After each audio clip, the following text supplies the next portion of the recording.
Hello, everyone, and welcome again to another Teacher Joseph podcast. Today's phrase is to be treated like cattle. To be treated like cattle. Now, first of all, I need to tell you what cattle is.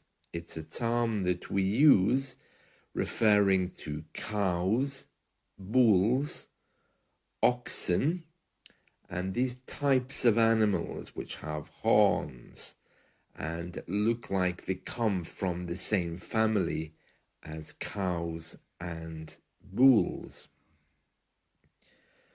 Now, we use this as a metaphor when we feel a group of people have been treated badly.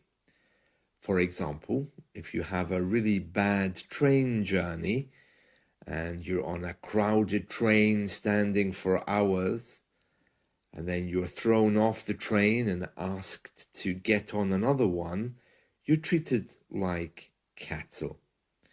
Waiting to board the plane, if there's any kind of confusion around the boarding gates and you're asked to move again and again as a group, you're treated like cattle. Now, those examples I've given you are fairly mundane. They're not really so important. But yet, today in the news, there's a rather disturbing story about asylum seekers who are being held on a barge just off the south coast of England. And two staff members have came forward to say how they feel asylum seekers there are being treated like cattle. We have a barge. It's this very large floating structure very close to the south coast. It's called Bibby Stockholm. I've no idea where the name comes from. It's bizarre. And two staff members have came forward to say they're very concerned about the treatment of asylum seekers on this barge. And they're saying here that asylum seekers held on the barge Bibby Stockholm are treated like cattle. I'm going to read part of this story so we can go through it together. Asylum seekers on the Bibby Stockholm barge, on which one man killed himself, are treated like cattle and are forced to endure food which has spoiled. That just means food that's gone off or no longer suitable to eat, bedding issues and flooding, as well as disease, former workers have said. Two staff members have spoken publicly for the first time about the putrid state of the vessel and how asylum seekers have been subjected to lack of power, such as gas and electricity, as well as poor physical conditions. It goes on to say that these two members of staff have witnessed some staff treating the asylum seekers harshly and that many complaints were ignored. It says here that many asylum seekers were very sad after one of them committed suicide on there. But one member of staff apparently commented that it was one less mouth to feed.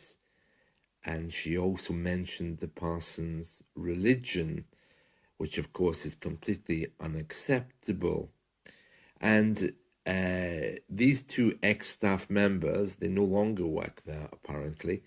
They also said the way the asylum seekers were treated on the barge was like cattle or animals in a zoo. The place needs to be closed down. And then they're going on to talk about the man who died. He was smiley and funny and sweet when he arrived, and very quiet.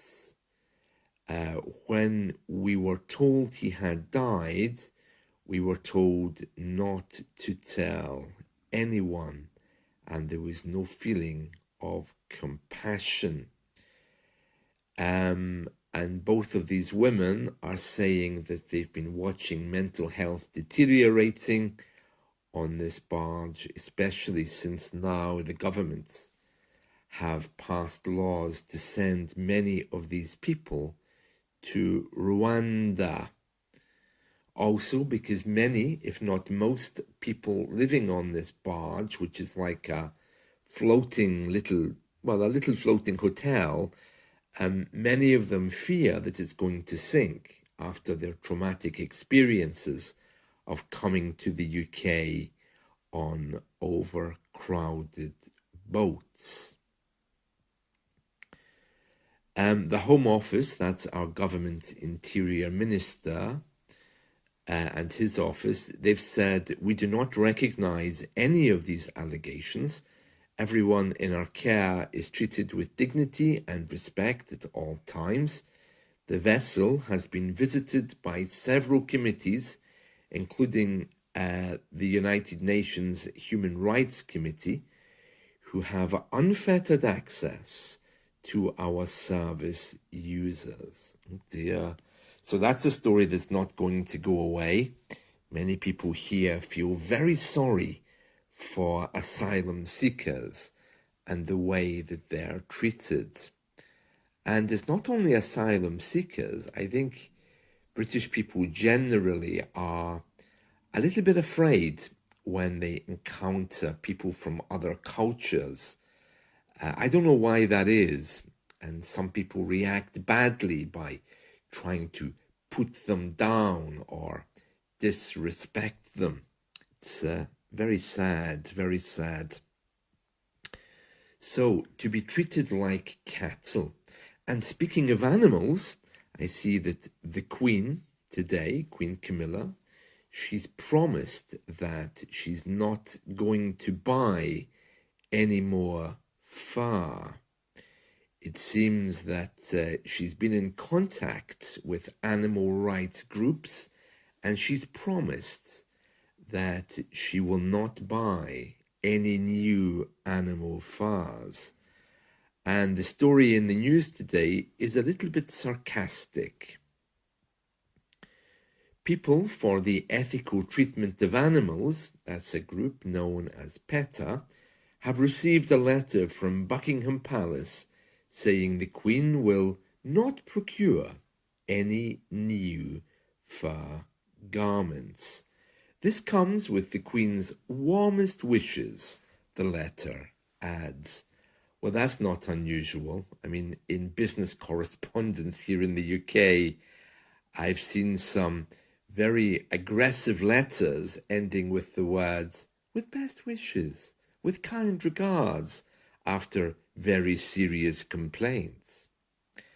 Anyway, it goes on to say here, the International Fur Federation, that's the people who support animal fur being worn, they say the royals should not be placed under pressure from animal activists, but rather sarcastically, PETA, that's the group which have received the letter from the Queen, they're saying real fur is cruel and unnecessary, and that it would be toasting Queen Camilla with a glass of their finest wine this evening.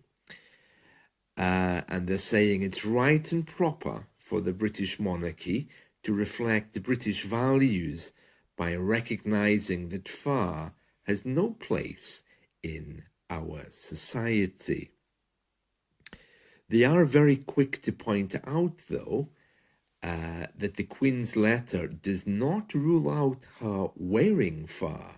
She's just saying that she won't be buying any more of it. Oh, well, that's okay then, isn't it? But she still has the right to wear it. And then the article continues talking about how the royal household are beginning to cut down on their use of animal fur.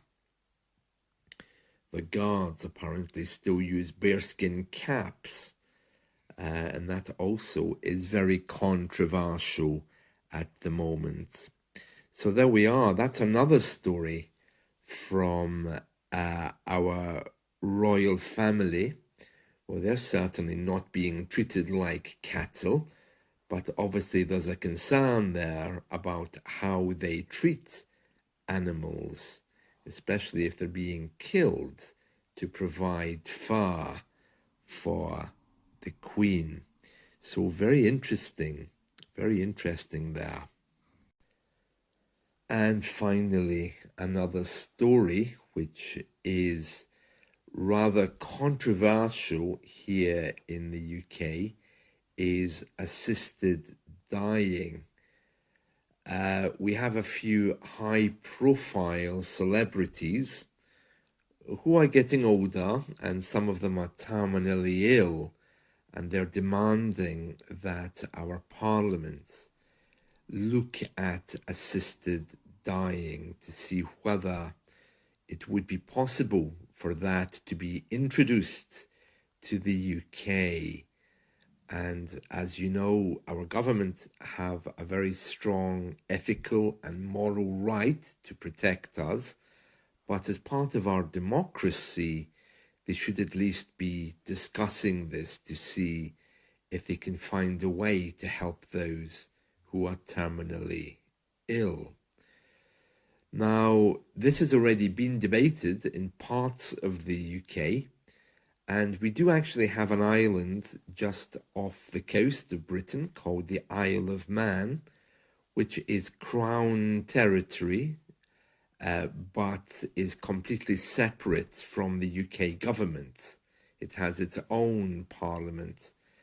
It had a big debate yesterday, and it's looking like it probably will be the first place in British territory to have assisted dying.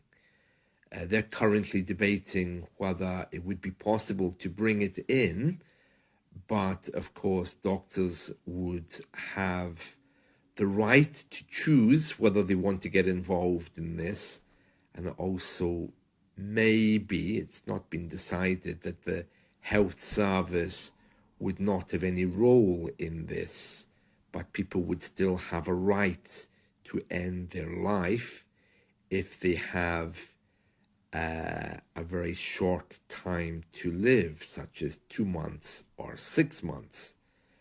I don't know exactly how that's going to be implemented, but it does look fairly certain it's going to go ahead. And then another part of the UK, one of our Channel Islands, which also has its own government, they also have been debating this, and it looks like they also will be introducing assisted dying for people who are terminally ill. Around the 4 nations of the UK, I think Scotland at the moment doesn't have any law which stops people doing that, but it is still illegal, I think, in some way or another. So yeah, it's all going to be looked at. And of course, there's a fear that we're all just going to be treated like cattle and killed off when the government feels like it. It kind of reminds me of that movie Logan's Run. Do you remember that movie? That was one of the first, it wasn't the first science fiction movie, but it was one which questioned government's authority. In this movie, the government, I think, kills people when they reach a certain age, and everyone is watched. And Logan, a security guard, when he's doing his shift, his run, as it's called, that just means his work, securing the place, he discovers something. and leads the people to a new life. Great movie, great movie. It's one of these cults movies. But anyway, the fear amongst people is that if this goes ahead, of course, in the future, more laws will be relaxed, and this could be an end to people's protection. So, yeah, very, very interesting, isn't it, how things are changing? So that's a big debate going on at the moment. Strangely, the assisted dying debate hasn't reached any of the front pages of the news. It's a little bit bizarre that I thought that would be headline news, but it's all about politics on the front pages today. But presumably, as this assisted dying debate continues, it will gather momentum and will appear in our front pages in due course, because that would be a big thing for Britain, I think. Well, that's it from me today. So I hope you've enjoyed this, and let's talk again soon. See you all. Bye.